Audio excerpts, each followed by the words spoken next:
Okay, we've covered the most significant training aspect of a fat loss plan, and obviously that's resistance or weight training.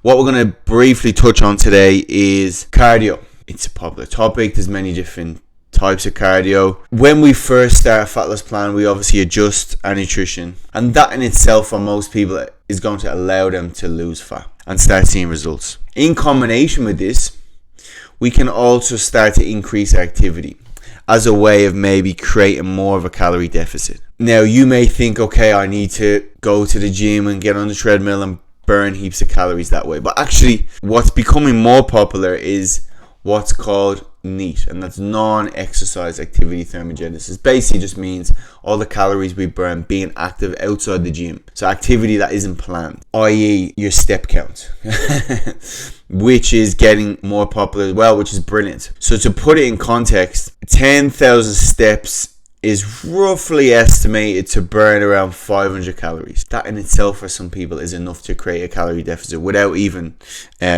changing their food. But compare that to a normal training session which someone is doing in the gym, which may on average burn 300 calories, let's say. And again, most machines are going to tell you you're burning more. So let's say on average 300 calories most people are burning in a 45 minutes to an hour gym session. So now we're actually burning more calories by simply increasing our activity, increasing our step count throughout the day.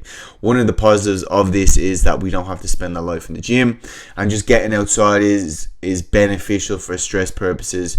Fresh air, vitamin D, so we're going to be able to lower cortisol, improve our health and burn calories, which is brilliant. Rather than obviously if someone is working inside all day and then they mightn't want to, or it mightn't be beneficial to go for a gym every day after work indoors. Could be beneficial to do some stuff outdoors. And obviously for people that are busy, then you're saving on time by simply increasing your activity and getting your awareness. Instead of taking the lift, or you're taking the stairs, or you're getting off a stop earlier at the bus stop, or you're walking to the next bus stop, you're taking the stairs in work more, whatever it is. So that is always my first go-to in regards to increase someone's calorie burn. What is also common is people killing themselves in the gym every day, and then their activity is actually low the rest of the day. Well, they could have saved themselves that gym session by simply being more active. Monitor your steps on your phone, pedometer, Apple Watch, Fitbit, whatever it is. On the health app on the iPhone, we can see it that way.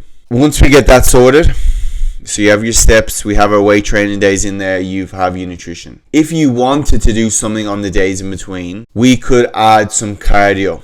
And this will relate more to when I talk about what to do when you plateau. Okay, it's going to coincide because we may be going well doing our weight training and our steps and the nutrition, but then we may plateau, and to get over that plateau, then we may need to add a little bit more cardio or increase our steps, whatever's obviously easiest, which we'll put it all together at the end. We could add some cardio sessions on the days in between. So we weight train Monday, Wednesday, Friday. We could do a cardio session Tuesday, Thursday. The way I get my clients to do their cardio, it will actually improve their recovery as well. What I'll get someone to do is to simply on these days go in and then maybe pick any type of cardio machine and just keep your heart rate in that range of 120 to 150 beats per minute. On these cardio days, you'll be training your aerobic system, which obviously improves your heart, has all this numerous health benefits, and also burning calories as well. Your resting heart rate will go down. Your heart is a muscle as well. We want to actually train. So if people tell you don't do cardio,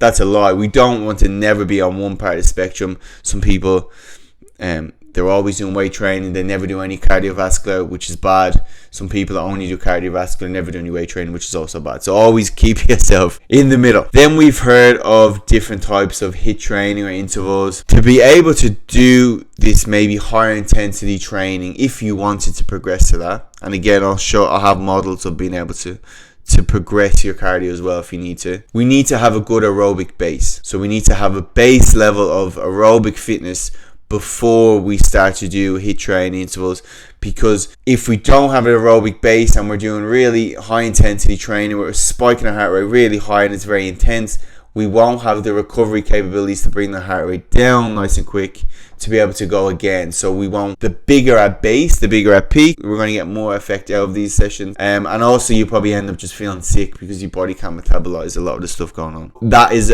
like a progression. We talked about progressions, exercises, progression with your aerobic and intervals. You need to start aerobic, and then we can start to go along the different types of intervals into high intensity training, etc. But use that type of training, say when we hit a plateau, it's good to add on, or when you've built up your tolerance for training. Don't just start, like I always say, training 5 days a week if you've never trained before. Start with like 2 or 3, and then when that feels easy, add a 4th day or add a 5th day a few months down the line if you need to.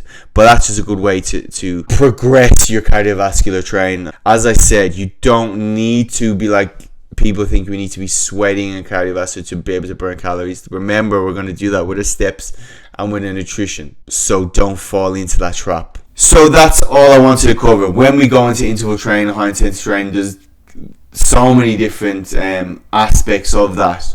I'll try to keep it very simple in the program if you want to have a look at that. And also down the line as well, when we build up that aerobic base, you could add some intervals on the weight training days at the end if needed. But that is kind of person dependent as well. If they were short on time and they only had 3 days in the gym, in the future we could look at adding some kind of conditioning or intervals or aerobic on the end of those days if needed. Again, we're short on time. Again, I hope that just gives a really brief insight into cardiovascular training in the whole realm of fat loss. Not as important as people originally thought, but still an important aspect that we will train once we get all the other kind of main big rocks up first. And that in itself, when we're more cardiovascular fit, it allows us to get more out of the weight training days. It allows us to increase our recovery on the days in between, and also in recovery in between sets, because we're going to be fitter. So you may then start to lift heavier on those days, etc. Okay, brief overview. Again, if you have any specific questions, please email Sean@livelongperformance.com. But yes, hopefully that gave you a little insight into cardiovascular training.